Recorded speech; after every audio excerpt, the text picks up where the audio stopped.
Marcos capítulo 1, desde el verso 35 hasta el final.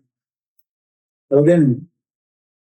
Dice así la escritura: levantándose muy de mañana, siendo aún muy oscuro, salió y se fue a un lugar desierto y allí oraba. Y le buscó Simón y los que con él estaban, y hallándole le dijeron: todos te buscan. Él les dijo: vamos a lugares vecinos para que predique también aquí, porque para esto he venido. Y predicaba en las sinagogas de ellos en toda Galilea y echaba fuera a los demonios. Vino a él un leproso rogándole en cada rodilla. Le dijo: si quieres, puedes limpiarme. Y Jesús, teniendo misericordia de él, extendió la mano y le tocó y le dijo: quiero ser limpio. Y así que hubo hablado, al instante la lepra se fue de aquel y quedó limpio. Entonces le encargó rigurosamente y le despidió luego y le dijo: mira, no digas a nadie nada, sino ve, muestra al sacerdote y ofrece por tu purificación lo que Moisés mató para testimonio a ellos. Pero oído él, comenzó a publicarlo mucho y a divulgar el hecho, de manera que ya Jesús no podía entrar abiertamente en la ciudad, sino que se quedaba fuera en los lugares desiertos y venía a él de todas partes. Oramos. Soberano Dios, te damos gracias, Señor, por permitirnos cantar a tu nombre en esta mañana. Ahora te pedimos, Señor, que tu Espíritu Santo se mueva con poder dentro de tu iglesia y que a través de tu palabra tu iglesia sea edificada y sea movida, Señor, a la piedad y a vivir, Señor, de la manera en que a ti te agrada. Te rogamos también, Señor, por el instrumento débil e inútil soy, Señor. Pero te ruego que a través de mí hables a tu pueblo, Señor, para la gloria de tu nombre. Oramos a ti en el nombre de Jesús. Amén. Un joven universitario quería ser ingeniero. Ese era su sueño, pero a menudo se veía sobrecargado, abrumado por una cantidad de tareas que tenía que hacer a diario. Desde labores escolares hasta deberes laborales, todas estas tareas debían ser continuamente y a veces lo abrumaban, lo sobrecargaban. Así que se dirigió a su padre y le pidió a su padre consejo de qué debía hacer con toda esta carga de trabajo que tenía a diario. Su padre entonces le dijo que tomara un frasco y le acompañara al patio. Así que cuando iban caminando por el padre le pidió que tomara una piedra pequeña. Siguieron caminando y después el padre le dijo: toma allí abajo de aquel columpio otro puñado de piedras más pequeñas. Y después, llegando al fondo del patio, el padre le dijo: toma entonces un puñado de arena. Y cuando el hijo tenía todo aquello delante de él, el padre le dijo: ahora échalo todo en el frasco. Así que el hijo, para aprovechar el espacio del frasco a lo máximo, comenzó echando la arena. Después comenzó a echar unas piedras pequeñas y de repente se dio cuenta de que el frasco se lo había llenado. Aún le faltaban piedras por echar y una piedra grande que había cogido no la había podido echar todavía. Así que el padre le dijo: ahora hazlo al revés. Echa primero la piedra grande y después todos los otros elementos. Para sorpresa del joven, cuando había terminado, se dio cuenta que todo había cupido en el frasco. El frasco se había llenado por completo con todos los elementos. Así que el padre le dijo: de esto toma la lección. La piedra grande, hijo, es tu máxima prioridad. Es aquello a lo que más debes prestarle atención. En tu caso, son tus estudios para ser ingeniero. Las piedras pequeñas simbolizan tareas y deberes que tienes. Y la arena es aquello a lo que menos importancia debes prestarle. Es aquello a lo que menos tiempo debes dedicarle. Y si le dedicas tiempo de principio, si te concentras en la arena, le dijo el padre, vas a darte cuenta que aquello a lo que debes prestarle atención, aquello que debe ser principal en tu vida, no lo vas a poder incluir después. Lamentablemente, mis hermanos, yo creo que muchas iglesias de hoy están llenando sus frascos con arena. Muchas iglesias de hoy están llenando sus frascos con arena y de vez en cuando echan alguna que otra piedra. Y más triste aún, muchas iglesias de hoy están llenando sus frascos con arena y ya ni siquiera les interesan echar piedras. Muchas iglesias de hoy se han desviado de aquello que es su deber. Muchas iglesias de hoy se han desviado de aquello que debe ser su tarea como iglesia en medio de este mundo. Muchas iglesias se han desviado de lo que es su responsabilidad por el simple hecho de que le han dado primacía y mayor importancia a aquello a lo que no debían dárselo. Pero el texto que acabamos de leer, mis hermanos, es un texto que nos toma como iglesia y nos ubica en el camino que debemos seguir. Es un texto que nos recuerda lo que es nuestra responsabilidad. Es un texto que nos anuncia lo que es nuestra prioridad. Es un texto que nos dice la siguiente verdad. La proclamación del Evangelio debe ser la prioridad de la iglesia de Cristo. Y déjame repetirte esta verdad, porque yo quiero que cuando te vayas de aquí, quizás no recuerdes todo lo que yo te he dicho, pero el deseo de mi corazón es que recuerdes esta verdad y la vivas. La proclamación del Evangelio debe ser la prioridad de la iglesia de Cristo. ¿Y sabes por qué? Por el simple hecho de que Jesús lo enseñó. Desde los versos 35 hasta el verso 39, nosotros estaremos viendo que los discípulos están buscando a Cristo y que Cristo tuvo que tomar una decisión ante la demanda de sus discípulos. El domingo pasado el pastor Rubén nos estuvo enseñando que Jesús había estado ejerciendo su autoridad y su poder, y al final de esta sección, en los versículos del 32 adelante, nosotros vemos que al ponerse el sol, Jesús estuvo sanando muchos enfermos, Jesús estuvo expulsando muchos demonios, lo cual hizo literalmente que la fama de Jesús aumentara de la noche a la mañana. Al día siguiente, las multitudes estaban buscando a Jesús. Ellos sabían que Jesús no era como un sanador de aquellos días, que Jesús no era como los exorcistas de aquellos días. Ellos habían visto en Jesús un poder inigualable sobre la enfermedad. Ellos habían visto en Jesús una autoridad indiscutible sobre los demonios como nadie nunca lo había tenido. Y así estaban acudiendo a Jesús. Jesús se transformó entonces de ser un simple ciudadano de Nazaret a una personalidad, a una celebridad. La gente acudía a Jesús porque sabía que Jesús podía hacer algo concreto respecto a sus necesidades. Pero si bien acudir a Jesús para que les socorriese de sus necesidades no estaba mal en sí, esto podía traer una distorsión de la imagen de Jesús como el Mesías. Percibir a Jesús, mi hermano, solo como un sanador, como un exorcista, y omitir también las otras tareas que para Jesús eran prioritarias, era tener una imagen distorsionada del Mesías prometido.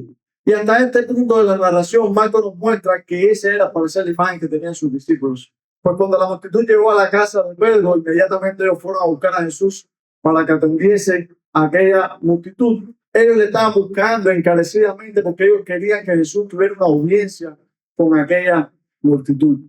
Pero antes que los discípulos lo encontraran, el pasaje nos deja ver que Jesús, ¿qué estaba haciendo? Estaba orando. El texto nos deja ver que Jesús se había levantado muy de mañana, de madrugada seguramente, para tener comunión con el Padre a través de la oración. Jesús fue un lugar desierto, apartado, donde derramó su corazón delante de su Padre. Marcos no nos dice en este evangelio qué fue lo que Jesús oró. No lo sabemos. Lo que sí Marcos nos deja ver es que para Jesús la oración era de extrema importancia.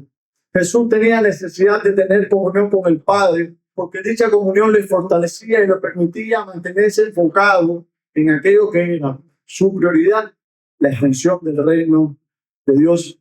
Jesús pudo haber agradecido al Padre por el día anterior, por el poder que le había dado para expulsar demonios y sanar enfermos. Jesús pudo haber orado quizás para que el Señor le diera fuerzas para llevar el ministerio de predicación que iba a estar llevando en las sinagogas de Galilea. No sabemos qué fue lo que Jesús oró, pero yo creo que para los creyentes, mis hermanos del primer siglo, debe haber sido de gran aliento haber recibido este relato de parte de Marcos.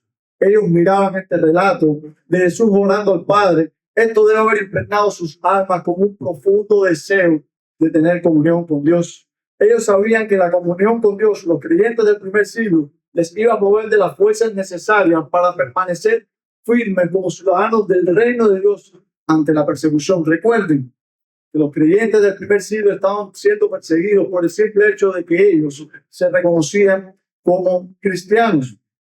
En estos días estaba viendo un video de YouTube que me llamó la atención, me produjo mucha risa, pero a la vez me llamó la atención, porque una madre tomó un niño pequeño que tenía, puso unos obstáculos en una sala y le dijo que le trajera un objeto que estaba al final de esta.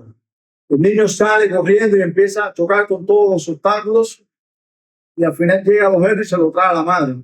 La madre, riéndose de lo que vio que el niño le pasó, tomó unas gafas pequeñas y se las puso en los ojos al niño. Inmediatamente tú podías ver la reacción de la cara del niño cuando percibió cómo podía enfocar todo con claridad. Entonces le volvió a mandar a que hiciera lo mismo y el niño corrió sin chocar con nada y trajo el objeto que la madre le había pedido. Hermanos míos, la oración es uno de los medios de gracia que Dios ha concedido a su iglesia para mantenernos enfocados en aquello que es nuestra prioridad. La oración quita todo aquello que entorpece nuestra comunión con Dios y nos ayuda a mantenernos enfocados en aquello que es nuestra responsabilidad. La oración, mis hermanos, fortalece nuestra relación con Dios y nos ayuda a ver con mayor claridad cuál es nuestra prioridad como ciudadanos del reino celestial. Pero lamentablemente, el pueblo de Dios hoy, al parecer, no tiene mucho tiempo para orar. Es por eso quizás, mis hermanos, que muchas veces nosotros nos vemos inmiscuidos en asuntos que no contribuyen para nada a la extensión del reino de Dios. Es por eso, mis hermanos, que quizás muchos de nosotros a veces nos vemos enredados en asuntos que nos roban el tiempo para orar. Es muchas veces, mis hermanos, que nosotros nos vemos inmiscuidos en asuntos que ocupan tanto nuestra mente que no nos permiten, aún cuando estamos meditando en las escrituras, concentrarnos en dicha meditación. Por eso mi pregunta para ustedes es, ¿cuánto tiempo estás dedicando a la oración? ¿Cuándo fue la última vez que oraste con tu esposo o con tu esposa? No me estoy refiriendo a la noche cuando oraron dando gracias por los alimentos, sino cuándo fue la última vez que se sentaron juntos para orar, pidiendo a Dios que les permitiera mantenerse enfocados en su prioridad como miembros del reino de Dios. ¿Cuándo fue la última vez que te sentaste a orar con tus hijos? ¿Cuándo fue la última vez que te sentaste a orar con tus hermanos para pedirle a Dios que les ayudara a mantenerse enfocados en la prioridad que tenemos como miembros del pueblo de Dios? Yo te aseguro que ninguno de nosotros tuvo una agenda más ocupada que la de Jesús, y a pesar de eso Jesús sacaba tiempo para orar. Yo creo que el pueblo de Dios hoy no ora, no por falta de tiempo, sino porque tiene un problema en el corazón. Jesús tenía como prioridad orar. ¿Y saben por qué Jesús se dedicaba a orar, mis hermanos? Porque la oración para Jesús no era una obligación. La oración para Jesús era un deseo natural de estar en comunión con su Padre. La oración para Jesús le permitió estar enfocado al punto de que ante las demandas de las multitudes, ante la fama y el éxito que había alcanzado, ante las exigencias de sus discípulos, Jesús pudo decirle a ellos, lo que vemos en el verso 38, Él les dijo, vamos a los lugares vecinos para que predique también aquí, porque para esto he venido. Las necesidades físicas apremiantes de las multitudes, las necesidades urgentes de las multitudes que rodeaban a Jesús, no regularon la agenda de Jesús. Las exigencias de sus discípulos no cambiaron la prioridad de Jesús. La fama y el reconocimiento que Jesús había alcanzado no lo desenfocó de aquello que era su prioridad. Jesús veía como extremadamente necesario que las personas de Galilea escucharan el mensaje del reino de Dios. Y Marcos nos narra, mis hermanos, los relatos de la vida de Jesús como algo muy rápido. Marcos va de un suceso al otro y nosotros a veces decimos, ¿cómo conecta esto con lo otro? ¿Cómo conecta esto con lo otro? Y es la manera en que Marcos narra la vida de Jesús y es su intención. Pero cuando Marcos hace eso, no omite detalles necesarios que quieren considerar. Cuando observamos los versos anteriores, a partir del verso 14 en el capítulo 1, nosotros vemos que Marcos nos narra que Jesús comenzó su ministerio no sanando enfermos, que Jesús comenzó su ministerio no expulsando demonios, que Jesús comenzó su ministerio haciendo ¿qué? Predicando el mensaje del reino de Dios. Y cuando nosotros vamos al capítulo 2, que lo estaremos viendo próximamente, nosotros vamos a ver que Jesús vuelve a Capernaum. Y ahí en Capernaum sana un paralítico. Pero antes de que sanara el paralítico, ¿qué estaba haciendo Jesús? Dice que estaba enseñando y predicando en aquella casa. Cuando Jesús llama a Leví, a Mateo, el publicano, Marcos nos deja ver que antes de llamarlo, Jesús estaba a la orilla del mar enseñando el mensaje del evangelio. Este es un patrón, mis hermanos, que Marcos nos muestra en su evangelio y que nos permite a nosotros entender que para Jesús predicar el evangelio era su máxima prioridad. En el verso 38 nosotros vemos que Marcos usa el verbo ir en primera persona del plural. Marcos dice, vamos. Jesús le dijo a sus discípulos, vamos. Jesús quería que sus discípulos le acompañaran para que contemplaran ese ejemplo de él, viviendo el evangelio y teniéndolo como máxima prioridad. Cuando nosotros llegamos a estos capítulo 6 es algo interesante. Jesús le da autoridad a los discípulos sobre los demonios. Jesús le da poder a los discípulos sobre las enfermedades, pero los envía por las aldeas vecinas. ¿Para qué? Para que predicasen el mensaje del evangelio. Y cuando el Señor Jesucristo asciende a los cielos, y nosotros lo vemos en Mateo capítulo 28, que él está con sus discípulos y va a ascender a la diestra de Dios. ¿Qué le dice Jesús a sus discípulos? Y hacer discípulos, enseñándoles las cosas que os he mandado. En una ocasión, mis hermanos, los apóstoles tuvieron que enfrentar una situación difícil. La iglesia se había establecido en el libro de los Hechos. Estamos hablando de los primeros capítulos del libro de los Hechos. La iglesia en Jerusalén, una iglesia numerosa, por la gracia de Dios, y los discípulos, los apóstoles, tuvieron que enfrentar una situación. Apareció un problema. ¿Y el problema cuál fue? Algunas viudas no estaban siendo bien atendidas. Las necesidades de las viudas no estaban siendo bien atendidas. Y llamaron a los apóstoles para ver qué se iba a hacer ante este problema. ¿Y qué hicieron los apóstoles?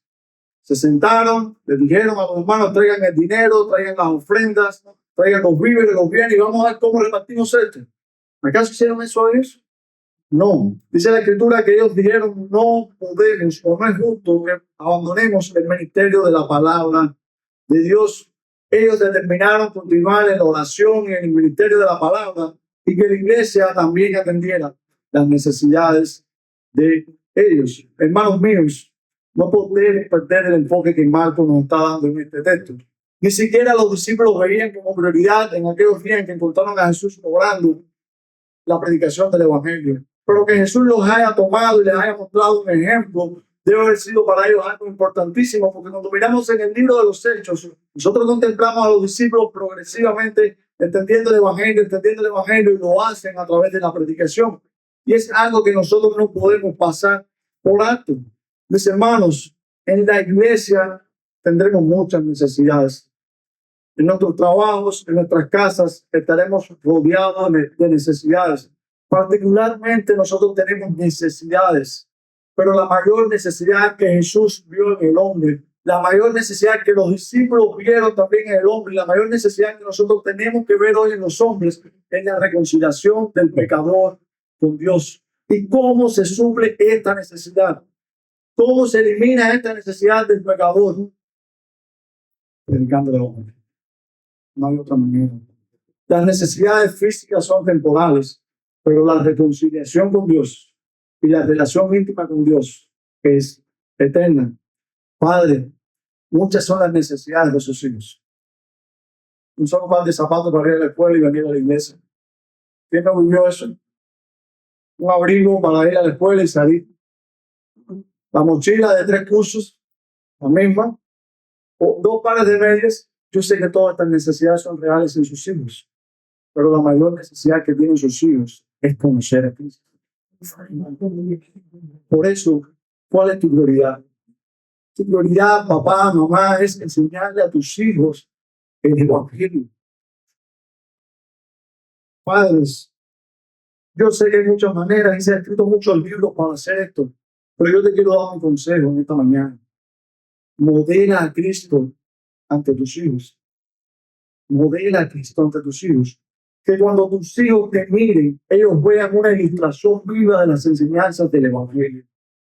Y te quiero dar un tips, o como decimos en buen cubano, te quiero dar un consejo. Cuando leas tu Biblia en tu casa, léela en este formato. Quizás te está preguntando por qué. Yo sé que los tablets, los teléfonos, las computadoras son muy buenas, todos tienen muchas versiones, hacer anotaciones espectaculares, no estoy en contra de eso. Pero cuando tu hijo te está mirando frente a una computadora, frente a un teléfono, frente a un tablet, él no sabe si tú estás leyendo la Biblia, si tú estás respondiendo un mensaje de WhatsApp, si tú estás revisando Facebook. Pero cuando tu hijo te ve leyendo la Biblia, cuando tu hijo te ve buscando el conocimiento de Dios a través de este libro, él no tiene que interiorizar mucho para saber lo que ustedes están haciendo. Él solamente te ve, aunque estés jugando, él te ve y él sabe lo que tú estás haciendo. Esposos, cabezas de familia, la lista de necesidades de nuestros hogares a veces se vuelve interminable. Salimos como decimos en cubano, a resolver Y cuando regresamos a la casa, la esposa nos abre la puerta y dice, se nos acabó esto domingo. Nos faltó aquello, no pudimos comprar aquello, yo no encontré aquello. Y la lista es interminable. Pero la mayor necesidad que tiene tu familia, líderes de hogares que hay aquí, es que conozcan a Cristo. Y es que vivan para Él. ¿Cómo puedo hacer eso, hermano Franklin? Te voy a dar mi consejo. Sé intencional. ¿Qué quiero decir con esto? Saca tiempo intencionalmente para orar con tu familia, para leer las escrituras con tu familia. Esposas, ayuden a sus esposos a hacer esta tarea. Esposos, sean ustedes los líderes del hogar que le den prioridad al punto familiar, al estudio de las escrituras, al tiempo de oración por encima de cualquier entretenimiento y tarea familiar. Pastores, maestros de nuestra iglesia, Jesús envió a su hijo, a su unigénito hijo, y lo hizo predicador. Pastores, maestros, ya sea que enseñes detrás de este púlpito, en una comunidad o casa de culto, como también la conocemos, o en el aula de los pequeñitos, tu máxima prioridad es enseñarle el evangelio de Jesucristo. Mis hermanos, no podemos desenfocarnos y sacar del frasco la piedra grande para llenarla de arena. Tenemos que predicar y enseñar que la piedra angular sobre la cual se sostiene la iglesia es Jesucristo. Pastores, maestros, es muy alto el precio que se paga por no seguir el ejemplo de Cristo mostrado en este texto. Amada iglesia, nosotros hemos llegado a ser una iglesia conocida. La iglesia Nueva Vida en el mundo evangélico en Cuba es muy bien conocida. Y esto ha permitido que nosotros hayamos alcanzado cierta fama. Una iglesia cristocéntrica, una iglesia cuyas alabanzas están saturadas de verdad de las escrituras, una iglesia que se preocupa por predicar el evangelio. Y esto es una fama y un éxito que se ha alcanzado y es bueno. Pero quiero decirte algo. La fama y el éxito embriagan y te distorsionan y te hacen desenfocarte de cuál es tu prioridad. Pero estar enfocados en Cristo nos mantiene sobrios, nos mantiene equilibrados y enfocados en aquello que es nuestra responsabilidad. Sigamos como iglesia el ejemplo de Jesús, a quien la fama y el éxito no lo desviaron de lo que era su responsabilidad. Debemos seguir enfocados en lo que es nuestra prioridad, proclamar el evangelio y dejar el reconocimiento y la gloria a Dios. Ahora bien, el texto que estamos leyendo es un texto que nos muestra cómo el reino de Dios se está extendiendo.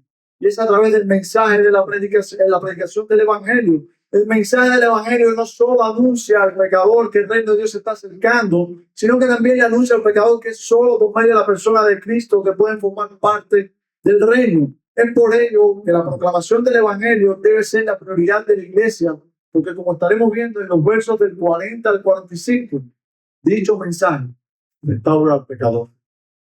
Ahora Marcos, como de costumbre, salta de un escenario a otro y nos muestra un hecho inaudito.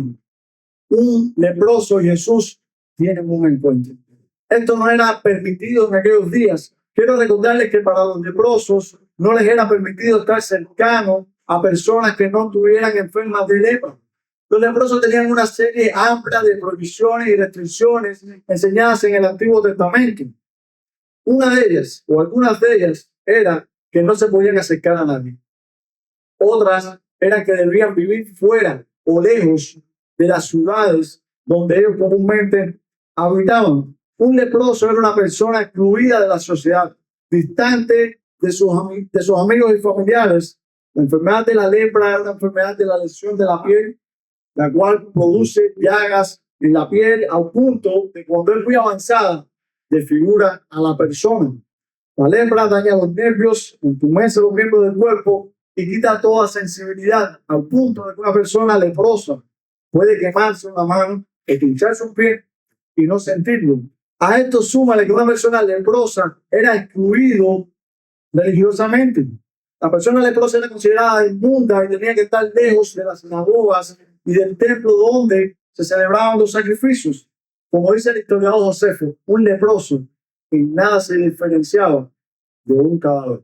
Sin embargo, Marcos nos muestra que este leproso ha sido osado y se ha acercado a Cristo y ha venido delante de él y se le ha postrado, como dice en el verso 40, se acercó, se postró de rodillas y le dijo: Señor, si quieres, puedes limpiarme. Este hombre, mis hermanos, no sabemos cuál era su condición de lepra. Lo que sí podemos saber es que estaba sufriendo, distante de su familia, distante de sus amigos, viviendo fuera de las ciudades, y ahora se ha acercado a Cristo y le ha dicho: Señor, si quieres, puedes limpiarme. ¿Y qué hizo el Señor Jesús? Dice el pasaje de Marcos que tuvo misericordia, le tocó y le dijo: quiero, se limpio. Este hombre leproso de seguro 100 años no sentía una expresión de afecto como la que Cristo le acaba de mostrar. Jesús pasó por alto todas las prohibiciones del Antiguo Testamento, puso su mano sobre él y le dijo: yo quiero. Y el hombre fue limpio. Jesús toca al inmundo y lo hace limpio. Jesús purifica a este impuro. Jesús quita toda vergüenza y contaminación a la que estaba sujeta este hombre. Jesús hace la obra sobrenatural restaurando a este hombre ceremonialmente, físicamente y socialmente. Este relato, mis hermanos, en el Evangelio de Marcos debe haber impactado el corazón de la primera audiencia, de los creyentes del primer siglo. ¿Saben por qué? Porque para los creyentes del primer siglo, y no podemos olvidar que Marcos le está escribiendo a gentiles, los gentiles eran para los judíos peor que un leproso.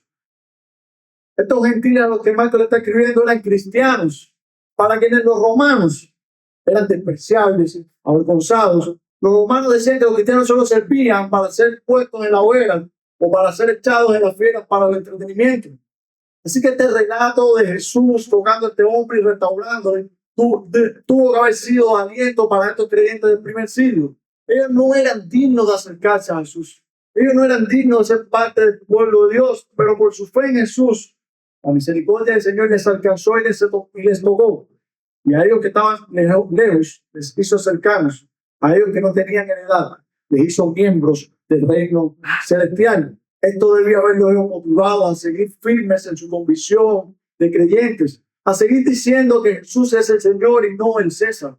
Este relato de Marcos, de Jesús restaurando a este hombre, debe habernos motivado a ellos a permanecer fieles como creyentes y como miembros del reino de Dios.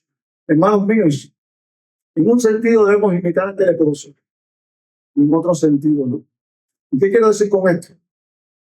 En un sentido podemos imitar a este leproso cuando vemos su fe.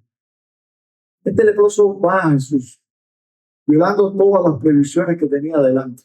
Acude a él reconociéndolo como aquel que tenía poder para sanarlo. Yo te aseguro que el leproso, como Marcos nos muestra, tenía dudas si Jesús quería hacerlo, pero no dudaba que tenía poder para sanarlo.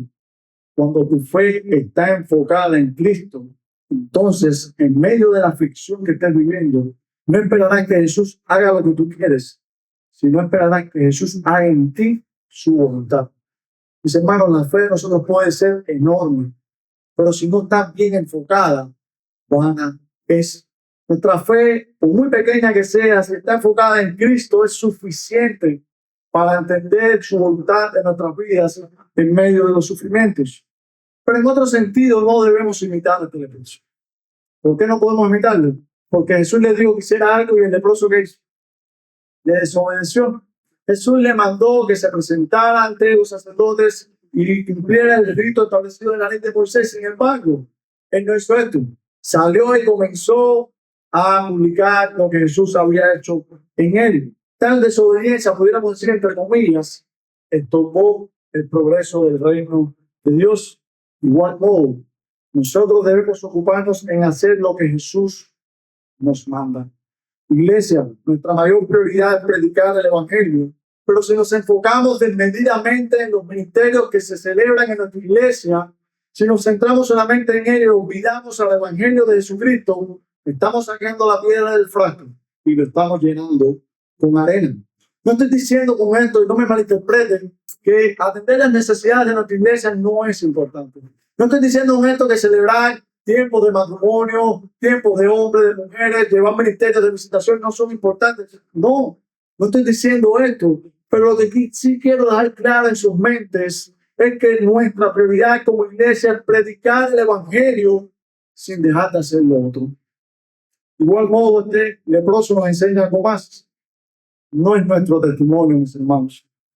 No son las muchas misericordias que Dios ha derramado sobre nuestras vidas. No son las muchas bendiciones que nosotros hemos experimentado las que salvan al pecador.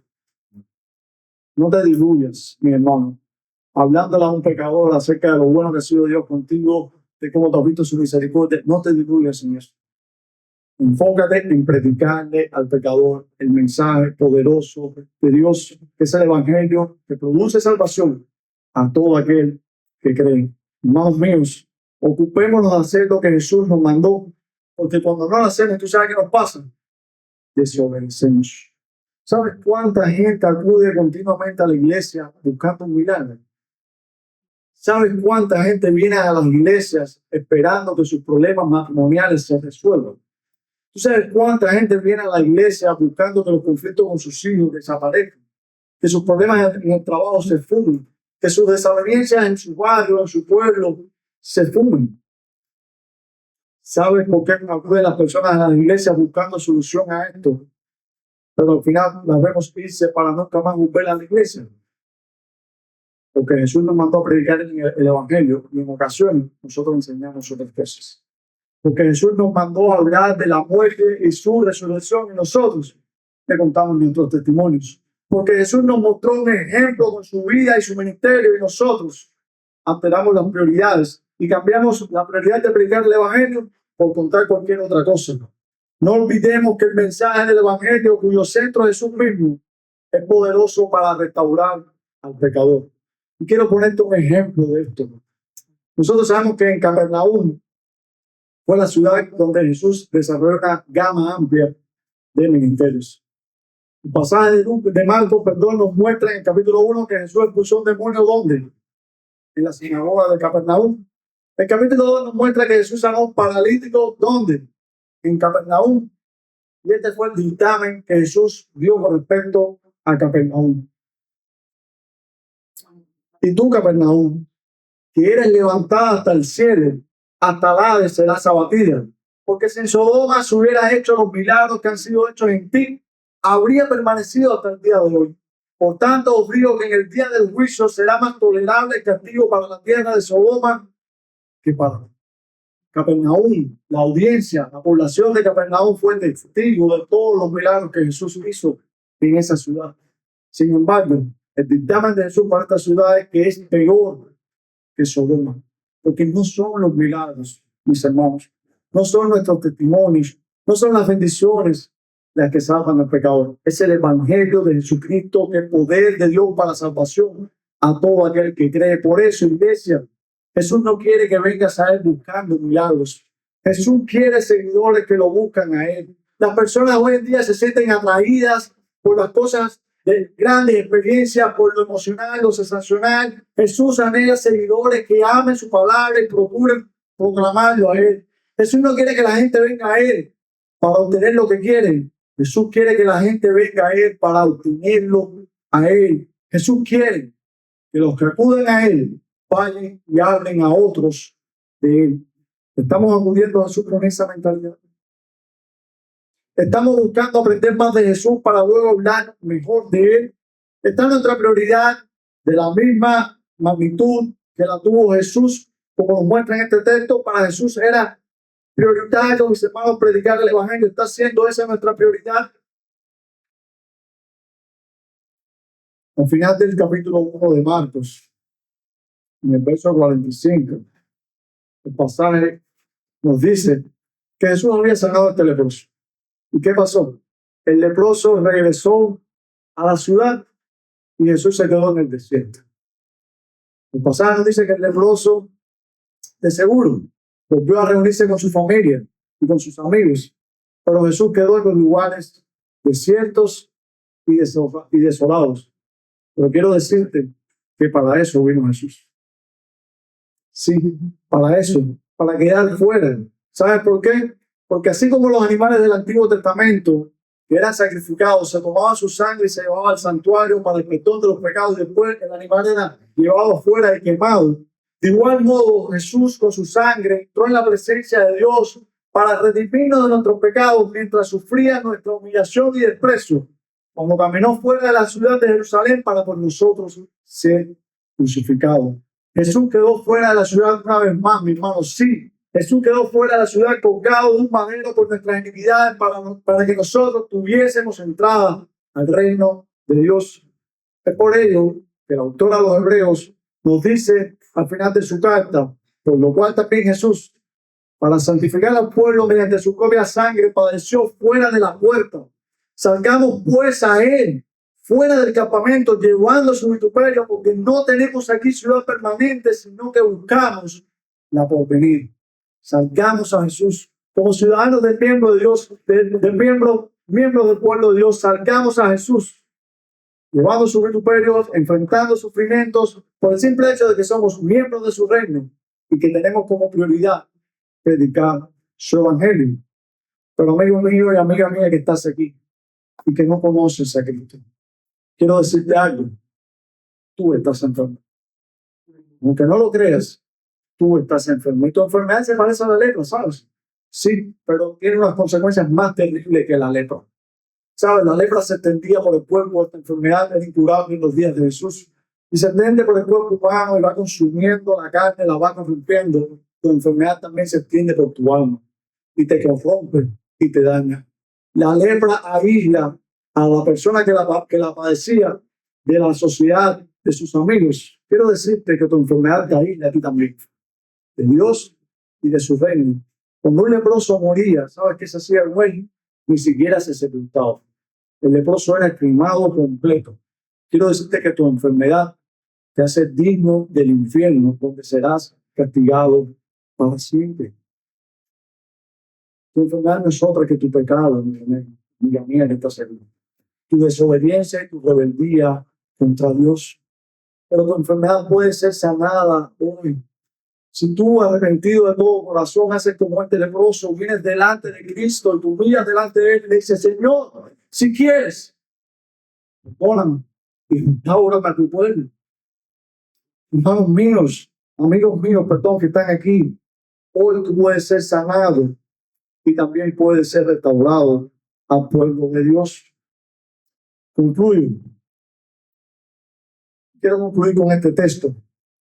El apóstol Pedro escribe de la siguiente manera: mas vosotros sois linaje escogido, real sacerdocio, nación santa, pueblo adquirido por Dios, para que anunciéis las virtudes de aquel que os llamó de las tinieblas a su luz admirable. Oramos. Señor, hemos recordado cuál es nuestra prioridad como iglesia. Señor, y cuando las prioridades están claras, las decisiones son fáciles de tomar. Sabemos que queremos tener esta prioridad. Tú nos mostraste con tu ejemplo, nos enseñas en tu palabra, pero también sabemos que en ocasiones van a haber obstáculos, impedimentos para hacerlo. Pero ayúdanos a tomar las decisiones adecuadas para mantener lo que es principal en nuestras vidas: predicar el evangelio de Jesucristo. Y es en el nombre de tu Hijo amado que oramos a ti. Amén, Señor.